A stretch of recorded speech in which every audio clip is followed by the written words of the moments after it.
నమస్తే, welcome to four sides TV news blaze బులెటిన్ల ముందుగా హెడ్లైన్స్ చూద్దాం. రాష్ట్ర వ్యాప్తంగా రైతు రుణమాఫీ సంబరాలు, ఖాతాల్లో మొదటి విడత నగదు జమ చేసిన ప్రభుత్వం.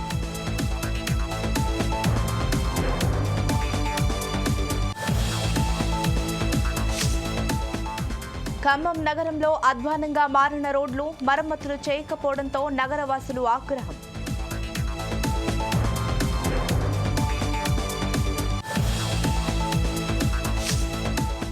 రైతు రుణమాఫీపై రైతులు హర్షం వ్యక్తం చేస్తున్నారు. కాంగ్రెస్ ఇచ్చిన హామీలన్నీ నెరవేరుస్తుందన్న రాజేష్ రెడ్డి.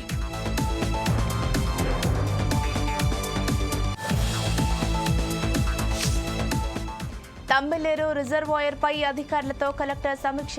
భారీ వర్షాల నేపథ్యంలో అప్రమత్తంగా ఉండాలన్న వెట్రి సెల్ఫీ.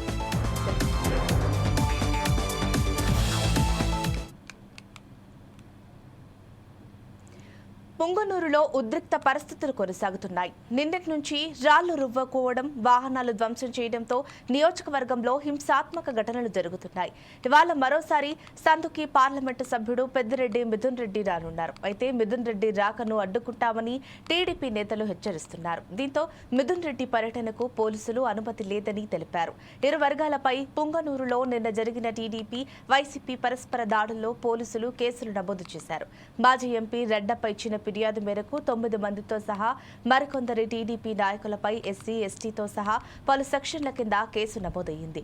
టీడీపీ నాయకుడు సుహేల్ బాషా ఫిర్యాదు మేరకు హత్యాయత్నంతో సహా పలు సెక్షన్ల కింద మిథున్ రెడ్డి, మాజీ ఎంపీ ఎన్ రెడ్డప్పతో సహా 34 మందిపై కేసు నమోదు చేశారు పోలీసులు.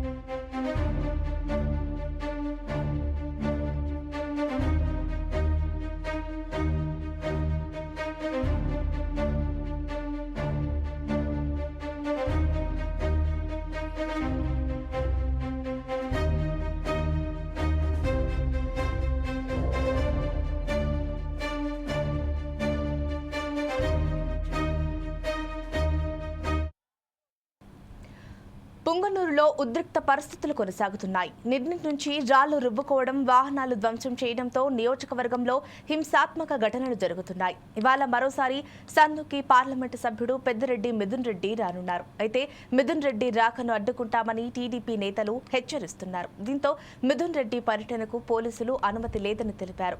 ఇరు వర్గాలపై పుంగనూరులో నిన్న జరిగిన టీడీపీ, వైసీపీ పరస్పర దాడుల్లో పోలీసులు కేసులు నమోదు చేశారు.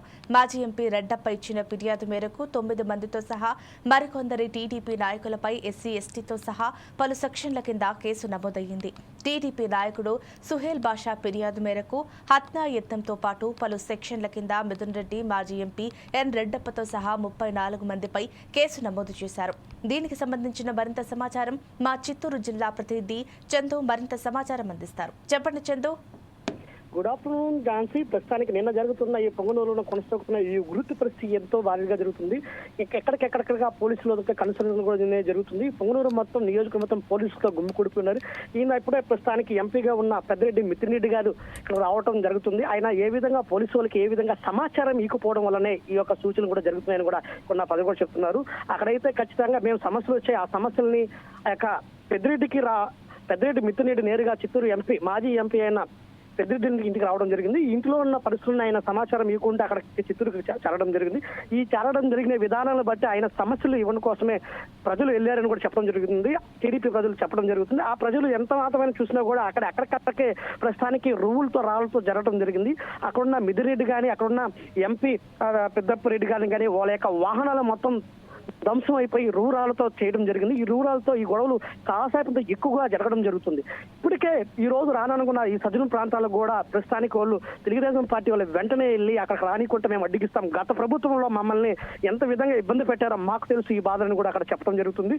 ఇదే విధంగా ఝాన్సీ ఇక్కడ ఉగ్రత పరిస్థితులు ఇక్కడ ఉన్న ప్రతి వాహనాన్ని కూడా పూర్తిగా విధ్వంసం చేసి అక్కడ అగ్నివాసం కూడా చేశారు. ప్రస్తుతానికి అక్కడ ఉన్న పెద్దిరెడ్డి మిథున్ రెడ్డిని కూడా 307 కేసులలో మొత్తం 37 మందిని కేసు కట్టడం జరిగింది. ఈ కేసులో కూడా A1, A2లుగా ఎమ్మెల్సీని కూడా నిర్వహించడం జరిగింది. ఇదే విధంగా వీళ్ళిద్దరు పరిస్థితి ఘోరంగా ఉండడం జరుగుతుంది. ఇప్పుడు ప్రస్తుతానికి ఉన్న ఈ యొక్క పొంగనూరు నియోజకవర్గం మొత్తం ఇక పోలీసు యొక్క సంశోధన కూడా జరుగుతుంది. Jhansi. Thank you Chandu.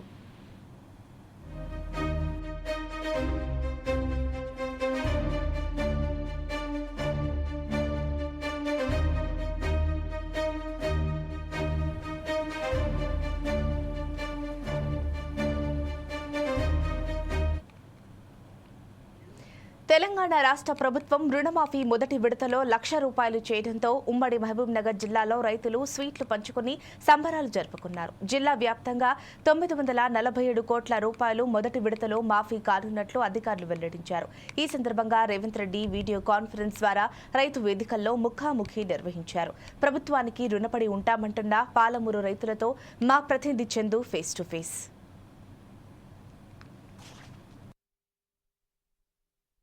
Congress party assembly ఎన్నికల్లో అదేవిధంగా పార్లమెంట్ ఎన్నికల్లో మేనిఫెస్టోలో పెట్టిన విధంగానే 2 లక్షల రుణమాఫీని ఏకకాలంలో చేసేందుకైతే నేడైతే పూనుకుందని చెప్పుకోవచ్చు. దానిలో భాగంగానే వరంగల్ డిక్లరేషన్లో రాహుల్ గాంధీ చెప్పినట్లుగానే తెలంగాణ రాష్ట్ర వ్యాప్తంగా దాదాపు మహబూబ్నగర్ జిల్లా కేంద్రంలో 947 కోట్ల రుణమాఫీ చేసేందుకు మొదటి విడతలో పూనుకుంది.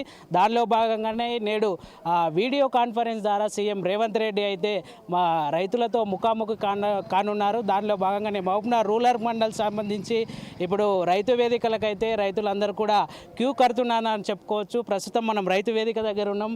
రైతులు ఉన్నారు మన దగ్గర. ఏదైతే ఏకకాలంలో ఉన్నటువంటి ₹1,00,000 రుణమాఫీ ఉందో ఆ రుణమాఫీకి సంబంధించినటువంటి వాళ్ళకు రుణమాఫీ అయిన తర్వాత రైతు వేదికలకైతే రైతులు వస్తున్నారు. రైతులు ఉన్నారు మన దగ్గర, మాట్లాడదాం. చెప్పండి, మీరు ఎంత లోన్ తీసుకున్నారు, ఎంత మాఫీ? 2018లో 40,000 తీసుకున్నాము. ఆ నుంచి అట్లే రెన్యువల్ చేసుకుంటా లాస్ట్ ఇప్పుడు 78,000 అయింది. 78,000 కూడా ఈ కాంగ్రెస్ ప్రభుత్వంలో రుణమాఫీ అని మాకు లిస్ట్ కూడా వచ్చింది, తెలుసుకున్నాము. ఇప్పుడు ఆ వచ్చినందుకు మాకు చాలా సంతోషము. ఆ రుణాన్ని ఒకవేళ ఈ గవర్నమెంట్ చేయకుంటే నానా కష్టాలు పడేటోళ్ళం. ప్రతి రైతు, నేను ఒక్కనే కాదు, ప్రతి ఒక్క రైతు మిత్తి కూడా కట్టలేని పరిస్థితులు ఉండే ఈ టైంలో, ఈ పరిస్థితుల్లో. కాబట్టి ఈ కాంగ్రెస్ గవర్నమెంటు రేవంత్ రెడ్డి సీఎం గారు ఎట్లా ఆలోచన చేసుకున్నారని మంచిగా ఉద్దేశంతో రైతులకు ఒక పరమాణం పెట్టినట్లు ఈ రైతులకు ప్రతి ఒక్కరికి 2 లక్షల రుణమాఫీ చేస్తానని మాట ఇచ్చిన ఆ మాట నెరవేర్చుకున్నాడు. ఆ సంతోషం మాకు, ప్రతి ఒక్కరికి, తెలంగాణ రైతులకు అందరికీ సంతోషమే. కాబట్టి ఈరోజు మేము పెద్ద ఎత్తున పండుగ చేసుకుంటాం. అయితే ముఖ్యంగా ఏదైతే రైతు రుణమాఫీ అవుతుంది, రైతు రుణమాఫీ అయిన తర్వాత రైతు బంధు విషయంలో కూడా రైతు భరోసా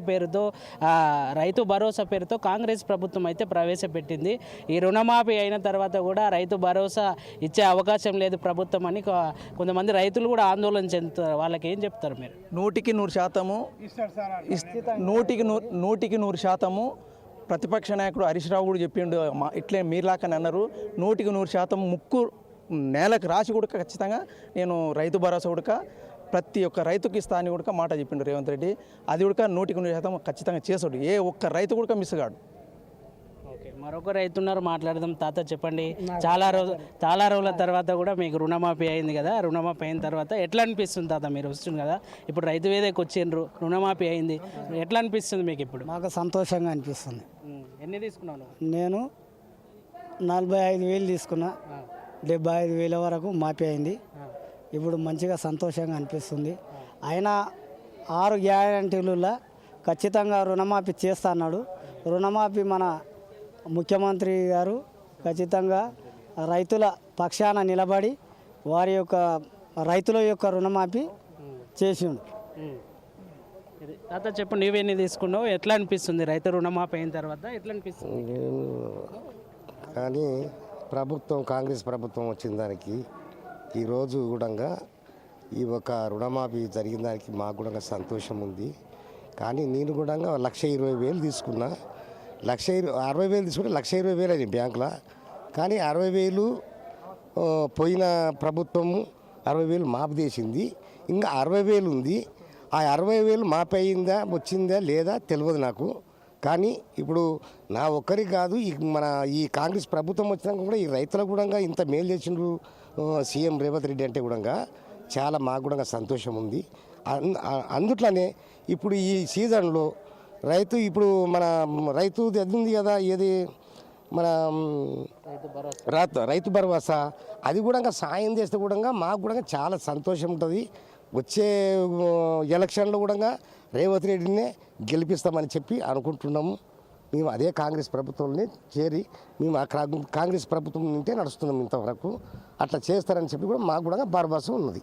సో ఇది ఓవరాల్గా మొత్తం అయితే మహబూబ్నగర్ జిల్లా కేంద్రానికి సంబంధించి మొత్తం కూడా 947 కోట్లు అయితే ఏకకాలంలో ఈరోజు 4 గంటలకే ఏకకాలంలో రైతులకు రుణమాఫీ జరగబోతుంది.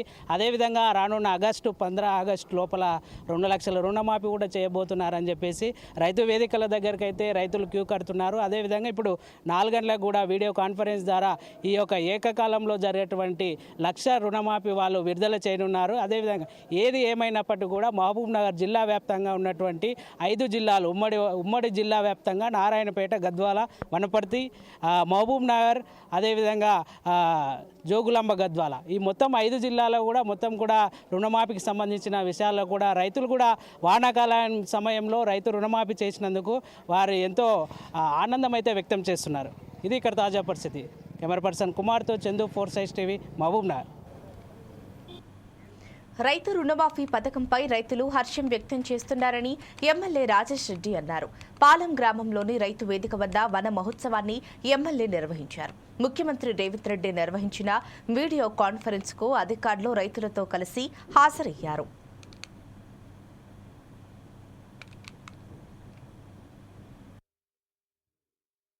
వరంగల్ డిక్లరేషన్ లో ఎలా అయితే రాహుల్ గాంధీ గారు అది నిజమా అబద్ధమా అని చాలా మంది నమ్మినా నమ్మకున్నా ఆ రోజు డిక్లరేషన్ లో తెలంగాణలో కాంగ్రెస్ పార్టీ వచ్చిన వెంటనే 2 లక్షల రుణమాఫీ ఒకేసారి చేస్తామని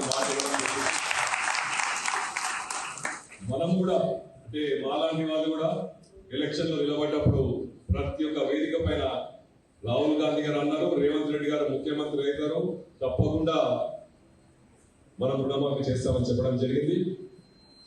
రైతులు కాంగ్రెస్ పార్టీ మీద నమ్మకం పెట్టుకొని ఈరోజు అక్కడ ముఖ్యమంత్రి గారైనా సరే, ఇక్కడ రాజేష్ రెడ్డి గారైనా సరే ఈ వేదిక ఎక్కించారు.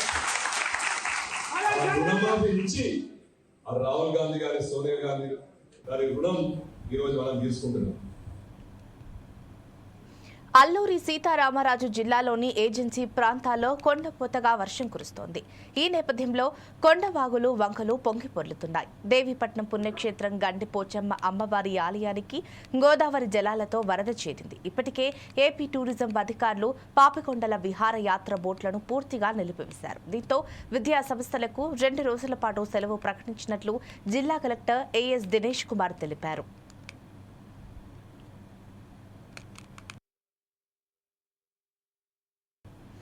ఏపీలో భారీ వర్షాలు కురుస్తున్న నేపథ్యంలో అధికారులు, ప్రజలు అప్రమత్తంగా ఉండాలని ఏలూరు జిల్లా కలెక్టర్ వెట్రిసెల్వి సూచించారు.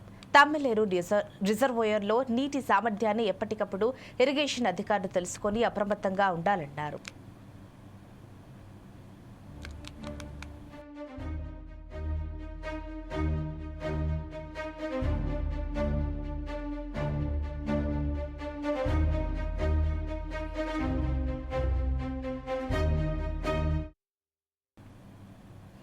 ఖమ్మంలో పలు రోడ్ల పరిస్థితి అధ్వానంగా మారింది. దారి పొడవునా గుంతలు, కంకర తేలడంతో ప్రయాణికులు తీవ్ర అవస్థలు పడుతున్నారు. వర్షం పడితే ఈ రోడ్లు అస్తవ్యస్తంగా మారుతున్నాయి. మరమ్మతులకు నోచుకోకపోవడంపై నగరవాసులు మున్సిపల్ కార్పొరేషన్పై ఆగ్రహం వ్యక్తం చేస్తున్నారు. మరోవైపు డ్రైనేజీలు మురికి నీరుతో పూర్తిగా నిండి దుర్వాసన వస్తోంది. దీంతో డెంగూ, మలేరియా వ్యాధులొచ్చే ప్రమాదముందని నగరవాసులు ఆందోళన చెందుతున్నారు. దీనిపై మరింత సమాచారం మా ఖమ్మం జిల్లా ప్రతినిధి గోవింద్ అందిస్తారు. ప్రధాన రోడ్లన్నీ కూడా మొత్తం రోడ్లన్నీ గుంతలమైన పరిస్థితి కనిపిస్తుంది. ప్రధానంగా చూస్తుంటే ఖమ్మం నగరంలోని 60 డివిజన్లకు సంబంధించిన చాలా డివిజన్లో కూడా రోడ్లు మొత్తం గుంతలై ఈ వర్షాకాలం రావడంతో మాత్రం పూర్తిగా మొత్తం డ్యామేజ్ అయిన పరిస్థితి కనిపిస్తుంది. ప్రస్తుతం చూస్తున్నాం ఖమ్మం నగరంలోని ఇక్కడ సరితని క్లినిక్ సెంటర్ చూసినట్టయితే మొత్తం రోడ్లన్నీ గుంతలబడి వాహనదారులు అనేక ఇబ్బందులు పడుతున్న పరిస్థితి కనిపిస్తుంది. అదేవిధంగా డ్రైనేజ్ చూసుకుంటే డ్రైనేజీలో కూడా పూర్తిగా దుర్వాసనతో దోమలు రావడంతో మాత్రం అనేక వ్యాధులు ప్రవహించే ప్రభావం కూడా కనిపించవచ్చు. ప్రధానంగా చూస్తుంటే ఖమ్మం నగరంలోని అనేక డివిజన్లో కూడా రోడ్లు మాత్రం సరిగా లేకపోవడంతో, అదేవిధంగా డ్రైనేజ్ వ్యవస్థ కూడా గలీజ్గా ఉన్న నేపథ్యంలో మాత్రం ఇప్పుడు వర్షాకాలం రావడంతో అనేక రోగాల పడి చాలామంది నగరంలోని చాలామంది ప్రజలు కూడా అనేక ఇబ్బందులు పడుతున్న పరిస్థితి మనం ప్రస్తుతం చూడొచ్చు. దృశ్యాల్లో చాలామంది వాహనదారులు వెళ్తున్న నేపథ్యంలో మాత్రం ఇక్కడ వాహనదారులు రోడ్లు గుంతల పడి మొత్తం పూర్తిగా ధ్వంసమైన పరిస్థితి మనం చూసుకోవచ్చు. దృశ్యాల్లో మాత్రం పర్టికులర్ చూసుకున్నాం. ఎందుకంటే గత ప్రభుత్వంలో టీఆర్ఎస్ ప్రభుత్వంలో లేని అభివృద్ధి కూడా అదే పరిస్థితి కూడా ఇప్పుడు కొనసాగుతున్న పరిస్థితి వస్తుంది. ఇప్పుడు ప్రస్తుతం కాంగ్రెస్ ప్రభుత్వంలో ఉన్న నేతలు కూడా దీన్ని పట్టించుకోలేని ఆరోపణలు వినిపిస్తున్న పరిస్థితి వస్తుంది. ప్రధానంగా చూస్తున్నాం ఖమ్మంలోని అనేక డివిజన్లో కూడా ఈ రోడ్డు మాత్రం గుంతలు ఏర్పడుతుందో మాత్రం అనేక ఇబ్బందులు పడుతున్న పరిస్థితి వస్తుంది. ప్రస్తుతం మనతో పాటు చాలామంది ఇక్కడ నగరవాసులను నడిచి చూద్దాం. చెప్పండి, ప్రధానమైన సమస్య ఏంటి ఖమ్మం నగరంలో? ఖమ్మం కార్పొరేషన్ పరిధిలో రోడ్లు మాత్రం మొత్తం అధ్వానంగా మారిపోయి ఉన్నాయి. ఈ రోడ్లు 4 చినుకులు పడంగానే మొత్తం గుంటల్లో నీళ్ళు నించిపోవటం, అదేవిధంగా కలవట్లు మొత్తం కూడా ఇక్కడ మూతలు లేకుండా కలవట్లో బండ్లు పడిపోయే పరిస్థితి. ఎట్లా అయితే అక్కడ వస్తే ఒక బండి కూడా అర్ధరాత్రి కూడా పడిపోయి మనుషులకు దెబ్బలు తగిలే పరిస్థితి ఉన్నది. ఈ మొత్తం ఏంటంటే అధ్వానంగా మారిన పరిస్థితి ఖమ్మంలో ఉంది. సిపిఐ పార్టీ పాదయాత్ర చేయడం జరిగింది. పాదయాత్ర ద్వారా ఈ రోడ్లు ఎక్కడెక్కడ గుంటలు ఉన్నాయో మొత్తం ఖమ్మం కార్పొరేషన్ పరిధిలో అవన్నీ అధికారుల దృష్టికి తీసుకోవడం జరిగింది. అధికారుల దృష్టికి తీసుకుపోతే చూద్దాం చేద్దాం అంటున్నారు. పాలన మీద పట్టు లేదు. ఏదో చూద్దాం చేద్దామని దాటేసి పోతున్నారు. ఖమ్మంలో ఎక్కడ కూడా ఒక్క బండి గినక గుంటలో పడితే ఆ బండి షెడ్డుకు పోవటమే తప్ప రిమ్ములు బెండ్ అయిపోయి లేకుంటే రిమ్ములు ఊడిపోయి ఈ పరిస్థితి ఈ ఖమ్మం పట్టణంలో ఉంది. ఖమ్మం కార్పొరేషన్ పరిధిలో ఎక్కడక్కడ డ్రైనేజ్ వ్యవస్థ కూడా అధ్వానం ఉంది. డ్రైనేజ్ వ్యవస్థ అధ్వానం ఉండటం వల్ల రోడ్లో పక్కన నీళ్ళు నిలిచిపోవడం జరుగుతుంది. నీళ్లు నిలిచిపోతే ఆ నీటిలో దోమలు ఇతర దోమలు వచ్చేసి దుర్వాసనతో అంటువ్యాధులు విషజ్వరాలు వచ్చే పరిస్థితి ఉన్నది. ఇప్పుడు అసలే వర్షాకాలం, దీంట్లో అంటువ్యాధులు వస్తే మాత్రం ప్రజల తీవ్ర ఇబ్బంది పడే పరిస్థితి వస్తుంది. అందుకోసం ఏంటంటే ఇప్పటికైనా సరే అధికారులు చూద్దాం చేద్దామని కాకుండా ఖచ్చితంగా రోడ్లు మరమ్మతులు చేయాలా. రెండోది నీళ్ళు నిలిచిపోయి ఉన్న నీళ్ళని తొలగించాలా. అంటువ్యాధులు రాకుండా చూసే బాధ్యత అధికారులపై ఉన్నదని చెప్పి విజ్ఞప్తి చేస్తున్నాం. అంటే గతంలో ఉన్న బీఆర్ఎస్ ప్రభుత్వం ఎలా ఉంది, ఇప్పుడు కొత్తగా వచ్చిన కాంగ్రెస్ ప్రభుత్వం ఎలా ఉంది? ప్రభుత్వాలు ఏది ఉన్నా సరే ఆ ప్రభుత్వం ఈ ప్రభుత్వం కాదు. రోడ్లు ఎక్కడైతే వేస్తే అక్కడ వెంటనే అధ్వానంగా మారిపోయే పరిస్థితి ఉన్నది. నిన్న వేసిన రోడ్లు కూడా ఇప్పుడు అధ్వానంగా పోతున్నాయి. అందుకోసం ఏంటంటే ఈ రోడ్లు మాత్రం మొత్తం పూర్తిగా ఈ పాలన కానీ ఆ పాలన అనేది ఏమి లేదు. ఇక్కడ మొత్తం మామూలు మత్తులో రోడ్లు నాసిరకం రోడ్లు వేస్తున్నారు. అది 6 నెలల ముందు వేసిన రోడ్లు కూడా ఇప్పుడు మొత్తం ఊడిపోయి ఎక్కడెక్కడ అధ్వానంగా మారిపోయే పరిస్థితి ఉన్నది. అందుకోసం ఏంటంటే పాలకులు దీని మీద పట్టు సాధించాలంటే అవినీతిని అరికట్టాలంటే మొత్తం మంచిగా రోడ్లు గట్టిగా వేస్తున్నారా లేదా చూడాలా. దాంతోపాటు సమస్యలను బయట తీయాలా. ఆ సమస్యల మీద వాళ్ళ దృష్టి పెట్టాలా. అట్టటి ఏం లేకుండా కేవలం చూద్దాం చేద్దాంలే అని చెప్పి కాలం గడుపుతున్నారు. కాంగ్రెస్ ప్రభుత్వం వచ్చిన తర్వాత వాళ్ళకు పాలన మీద పట్టు లేదు. పట్టు లేని కారణం మీద అధికారులకు ఏం చెప్పలేకపోతున్నారని చెప్పి భావిస్తున్నాం. మీరు చెప్పండి, ప్రధానంగా మీ డివిజన్ల సమస్యలు ఏంటి? ఇదే మెయిన్ వచ్చి రోడ్డు సమస్య. ఇప్పుడు వచ్చిన జనాలు పడిపోతుంటారు. బండ్లు ఇక్కడ డివైడర్లు, రోడ్డు పక్కన డివైడర్లు కూడా లేవు, ఫుట్పాత్ లేవు. కార్లు డైరెక్ట్గా వచ్చి దాంట్లో మోర్లో పడి బంపర్లు ఇరిగిపోవడం, టైర్లు బెండ్ అవ్వడం, రోడ్లు గుంటలు ఎక్కువ ఉండడం. ఇంకా ఏంటంటే ఇవి మున్సిపాలిటీ వాటర్ పైప్ లైన్లు కూడా రోడ్డు మధ్యలోంచే దాన్ని తిప్పే రోడ్డు మధ్యలోనే పెట్టారు. అవి కూడా అంతే నీళ్లు నిండి అంతే బండ్లు పడడం మొత్తం అలా జరుగుతుంది. మీరు చెప్పండి, ప్రధానంగా డివిజన్లు తిరుగుతున్నారు కదా, ఏమేమి సమస్యలు ఉన్నాయి? మెయిన్ ఇదే సార్, రోడ్ సమస్యలు ఒకటి. ప్లస్ ఏంటంటే రోడ్ సమస్యలు కంపల్సరీ. ఈ గుంటలు ఎక్కడెక్కడ అంతే ఉంది సార్. ఎక్కడ పడితే చెట్లు అంతే ఉన్నాయి, మురికి అంతే ఉంది. ఈ రోడ్లో కంపల్సరీ రోజు 2-3 పడుతూ ఉంటారు. కనీసం పట్టించుకున్న అది లేదు. నీళ్ళకని చెప్తే నీళ్ళు మధ్య రోడ్ల మీద పైప్ లైన్ పెట్టారు. మొత్తం అంతే సగం పెట్టిపోయారు. ఇది మాకు చాలా ఇబ్బందిగా ఉంది సార్. ఇది మొత్తం డ్రైనేజ్ కూడా బరాబర్ సరిగ్గా తీయట్లేదు మున్సిపల్ వాళ్ళు. దీన్ని చేయాలి సార్. చెప్పండి, మీరు వాహనాలు నడుపుకుని వస్తారు కదా, సమస్యలు ఏంటి ప్రధానంగా? చాలా సమస్యలు అండి. ఈ గుంటల వల్ల కింద పడ్డారు, చాలామంది కింద పడ్డారు. చిన్నపిల్లలు కానీ ఎవరైనా నడిచిపోవాలన్నా భయం వేస్తుంది. భయంలో ఈ గుంటల్లో కింద పడుతున్నా భయం వేస్తుంది. అందులో మొన్న బైక్ పడిపోయింది కింద. అందులో వర్షాలు నీళ్ళు ఆగిపోతున్నాయి, గుంటలు పెద్దగిపోతున్నాయి. పట్టించుకోవడం లేదు. దీన్ని పట్టించుకోవాలని కోరుకుంటున్నాం మేము. ఓకే, మొత్తం చూసినట్టయితే ఖమ్మం నగరంలో చూసినట్టయితే ప్రతి డివిజన్లోనూ కూడా ఇదే సమస్య వస్తుందని చెప్తున్నారు.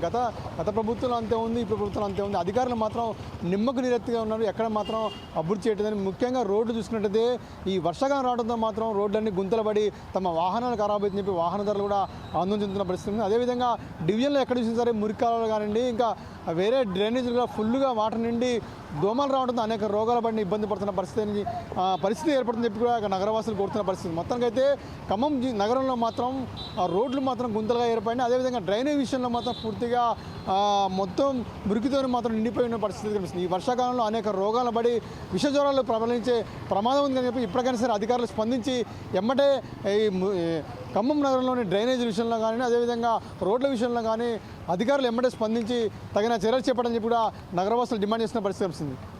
కెమెరామెన్ సతీష్తో గోవింద్, 4 టీవీ ఖమ్మం నుంచి. కల్వకుర్తి కస్తూర్బా బాలికల విద్యాలయంలో టీచర్లు, వార్డెన్ అత్యుత్సాహం కనపరుస్తున్నారు. పిల్లలు అనారోగ్యానికి గురైనా ఇంటికి పంపించడం లేదని తల్లిదండ్రులు ఆరోపిస్తున్నారు. ఒకవేళ అనుమతిచ్చినా సెలవు దినాలకు ఫైన్లు తీసుకుంటున్నారు. దీంతో టీచర్లు వ్యవహరిస్తున్న తీరుపై పిల్లల తల్లిదండ్రులు ఆగ్రహం వ్యక్తం చేస్తున్నారు. వారిపై కఠిన చర్యలు తీసుకోవాలని పై అధికారులను కోరుతున్నారు. చెప్పలే సార్ పాప మేము మేడంతో చెప్తున్నా కదా, నాకు ఫోన్ చేసా మేడంతో చెప్తున్నా. మేడం ఫోన్ చేసింది, నీ పాప కళ్ళు మంటలేస్తుందంట, నువ్వు వచ్చి చూపించి తోలిపో. కళ్ళు మంటలేస్తే ఏం చేస్తాను, నువ్వు హాస్టల్ తోలిపోవాలి. అంటే పైసలు తీసుకొని ఏం చేసేయాలనుకుంటారు? 100 రూపాయలు పేదోళ్ళు డబ్బులు లేకనే ఇక్కడ జాయిన్ చేశారు మేడం. మీరు 100 రూపాయలు ఏంది అడిగే? మీరు అన్నారంటారా కదా, పైసలు అడిగిరా అంటే చెప్తారు కదా. ఎంతమంది అంటే అది ఏడా తెలుస్తుంది మేడం. ఎట్లా మాట్లాడుతుంది మీకు తల ఫోర్ కనిపిస్తలేమంటే తల ఫోర్ ఎక్కువ మీ దానికి సమయం పేరెంట్స్ తో మాట్లాడే మాట ఇదేనా మేడం అని చెప్పిన అంటే మా మీద చూపిస్తారా మీరు మాట్లాడే మాటలేంది? ఏం పేరు? మా పాప పేరు గీతశ్రీ. మా పాప ఎప్పుడు వచ్చినా కానీ పేరెంట్స్ని అలౌడ్ చేయరు. ఇంకోటి మదర్ అనేది కూతుర్ని చూసుకోవాలి, రానియరు, అడగనియరు.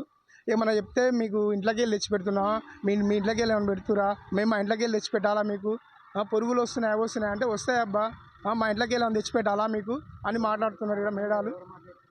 పీటీ మేడం అంట, ఆమె ఇందాక అడిగితే అంటుంది, నేను ఏమన్నా మా ఇంట్లోకి వెళ్ళి తెచ్చి పెట్టాలా మీకు? వచ్చింది పాత బియ్యం వచ్చినాయి, తింటే తినండి, ఊకోండి అని మాట్లాడుతుంది.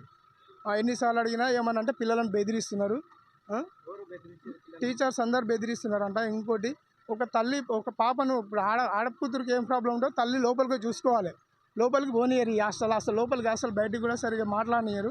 ప్రతిదానికి పిల్లలను పెట్టి గ్రూప్ పెట్టి చెక్ చేపిస్తారు, వాళ్ళు ఏం మాట్లాడుతున్నారు, పేరెంట్స్ ఏం చెప్తున్నారు అని చెప్తారండి. పిల్లలు ఇప్పుడు చదువు ప్రాబ్లం, చదువు రాకపోతే పాపకు చదువుతలే అని కంప్లైంట్ ఇవ్వండి. ఫుడ్ విషయంలో దాని విషయం మేము ఫుడ్ కోసం అయితే పంపిస్తలేము కదా, హాస్టల్కి చదువు కోసం పంపిస్తున్నాం. నన్ను 3 గంటలు బయట నిలబెట్టింది. మళ్ళీ మా పేరెంట్స్ పోయిన తర్వాత కూడా 3 గంటలు నిలబెట్టింది. చెప్పిన మా డాడీ ఏమొద్దని అన్నాడు. మేడం వాళ్ళని అడిగంటే ఏమొద్దుకో 2 రోజులు చూసా, మళ్ళీ అట్లనే రిపీట్ అయితే మళ్ళీ అడుగుతా అని చెప్పిండు. అన్నంలో పురుగులు వస్తున్నాయని చెప్తే ఆడికి తీసి తినమని చెప్తున్నారు. PT madam. శారద మేడం. ఇట్లా అన్నంలో పురుగులు వస్తున్నాయంటే తీసేసి ఆడికి తీసి పురుగు తీసి కింద పెట్టి తినని చెప్తుంది. మా క్లాస్ మేడం ఆ రోజు మా డాడీ ఫైన్ అడిగితే గట్టిగా అడిగింది. మా డాడీ ఎందుకు ఫైన్ ఎందుకు అని అడిగితే మేడం 100 రూపీస్ అడుగుతుంది మేడం. ఎవరు అది తీసుకునేది 100 రూపీస్? మా క్లాస్ మేడం పుష్పలత మేడం. ఏం చెప్తుంది ఆమె? ఏ క్లాస్ చెప్తుంది? బయో సైన్స్ చెప్తుంది మా 8th క్లాస్కి. ఇది ప్రిన్సిపాల్కి చెప్పిరా ఇట్లా డబ్బులు వసూలు చేస్తుందని? ప్రిన్సిపాల్కి చెప్పలేదు. మీ ప్రిన్సిపాల్ మేడంకి తెలుసా ఇట్లా డబ్బులు వసూలు చేసే మేడం? తెలుసే. అయినా ఆమె పట్టించుకోదా? ప్రిన్సిపాల్ మేడం పేరు ఏం పేరు? ప్రిన్సిపాల్ పేరు రమాదేవి మేడం. ఇవి ఇప్పటి వరకు అప్డేట్స్. మరిన్ని అప్డేట్స్ కోసం చూస్తూనే ఉండండి 4 Sides TV.